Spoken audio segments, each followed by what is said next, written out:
While the federal government's stepping up biosecurity measures to try to limit tourists bringing in foot and mouth disease and the like, the Freight and Trade Alliance claims the government's system is hopelessly outdated. FDA Director Paul Zalai joins us. Paul, you say the Department of Agriculture, Fisheries and Forestry isn't equipped to handle this biosecurity task. Look, I don't think they are.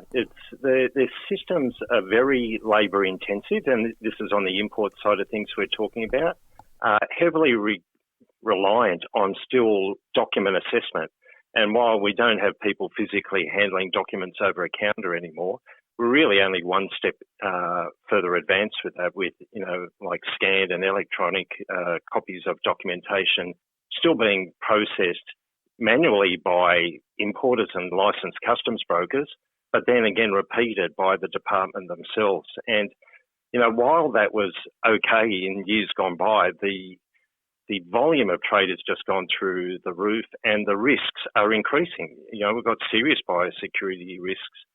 You mentioned the foot and mouth, but we've also got the brown marmorated stink bug, we've got capra beetle, we've got the varroa mite. Now we've got so many different threats on our doorstep that do need to be seriously treated. But, we've got to be a lot more advanced than the labour-intensive processes that we've got today. What should be done as a priority?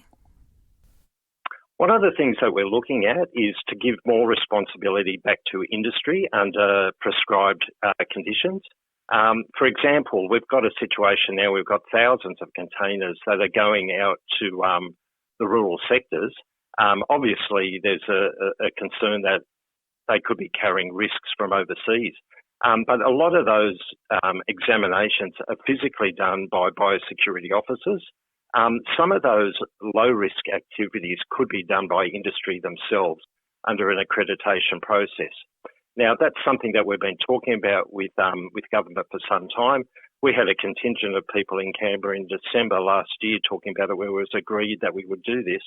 But here we are in July, and we're still to have that implemented. So either the department throws and the government throws thousands or more biosecurity officers at this challenge, or they've got to hand some responsibility on low-risk activity back to industry on an accreditation basis.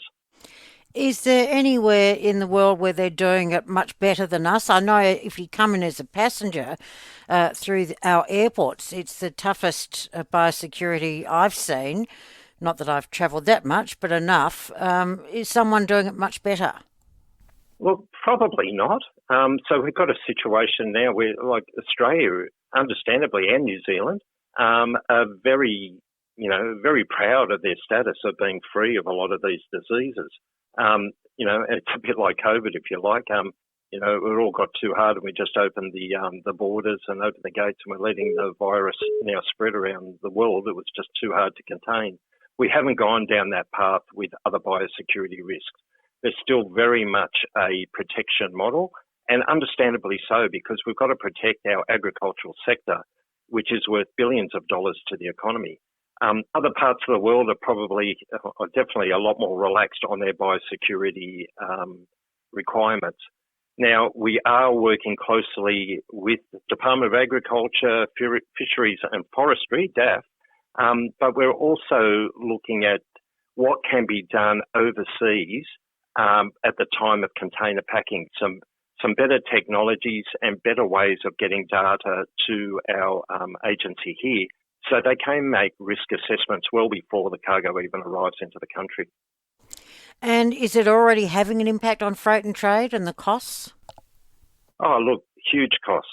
So we've got a situation now where if the containers aren't emptied by the importer and returned to a nominated facility, normally within about 7 days, we've got a charge that is applied by shipping lines called a container detention fee.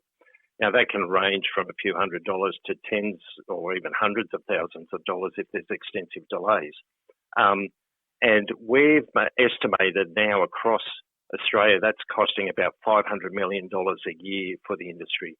Now, those container detention fees aren't just caused by the biosecurity problems. They are caused by other supply chain issues as well. But the biosecurity element of it is a significant part of it. That's just one of the costs. Other costs are obviously storage costs while containers are being held.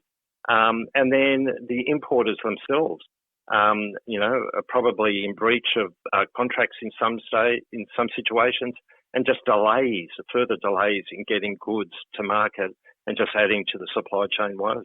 Freight and Trade Alliance Director Paul Zalai.